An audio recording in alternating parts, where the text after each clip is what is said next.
In the south of New Delhi, a weekend of festivities begins. A marriage, one of 100,000 weddings celebrated in the Indian capital each year. This is Munish Sharma's 176th marriage. As a wedding planner, he must keep a close watch on every detail. Pick that up, be careful. Munish had only 6 months to organize this wedding, and the security of the location and guests is his top priority. People are ready in suit and boot, and they come, they are not the guest. They have food, they take drinks, and they go away. They are not the guest of the weddings. My business is to ensure my client is not getting misused by anyone. So this is what we do that. Video surveillance, verified guest identification, security guards. Munish takes all precautions to avoid security breaches. Their job is to just keep an eye what exactly is going on here. Right? So similarly, around 15-20 people are on floor, and they all are looking after their own areas.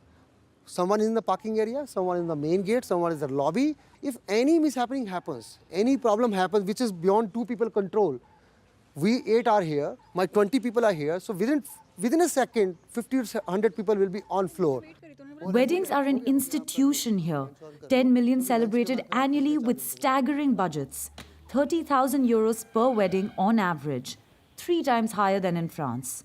And the number of guests can be excessive. In India, a typical wedding goes 300, 400, 500 people sometimes. There will be times where some of the people that will come, you may not know them because your parents, your first cousins or your brothers were excited and they invited their friends who come over and join us in the celebration. Added to this long list of guests are some malicious attendees, self-invited. In Ludhiana, Punjab, Tilak Raj Shad celebrated his son's marriage last January with 300 attendees. But as the couple approached their wedding cake, nothing went as planned. You can see behind my wife by the corner of the sofa 2 people in black and cream coats. One of their hands appears, picks up the purse and then vanishes. Thieves break into the weddings uninvited, merging into the crowd. Here, they steal gifts, jewelry and envelopes filled with money. Within 30 to 40 seconds, we realized that the purse was missing. We alerted everyone, but no one could find it. No one could tell. More than 8,000 euros in cash was stolen that evening. The Ludhiana police continue to follow the case closely.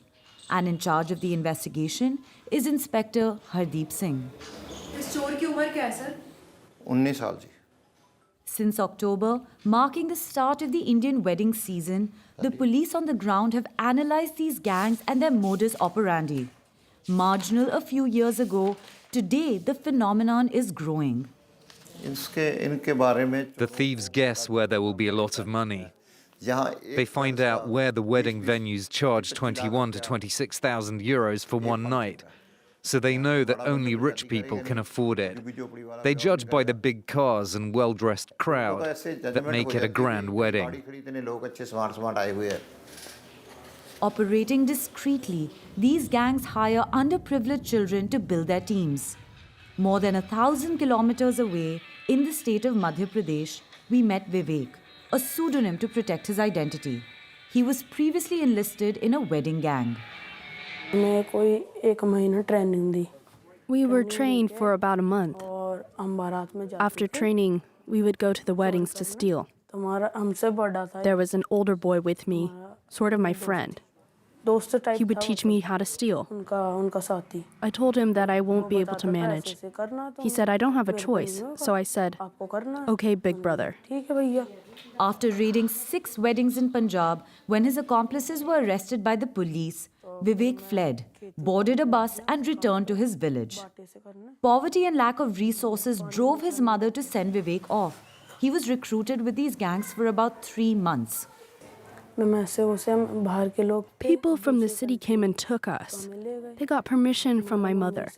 Our condition was bad. We were living in a slum. There was nothing at home. So my mother told me to go because it might help us. According to the police, some families can be paid up to 6,000 euros to let their children join these organized gangs for a year. Since most of these thefts are carried out by minors, legal proceedings are rare. allowing these gangs to function with impunity.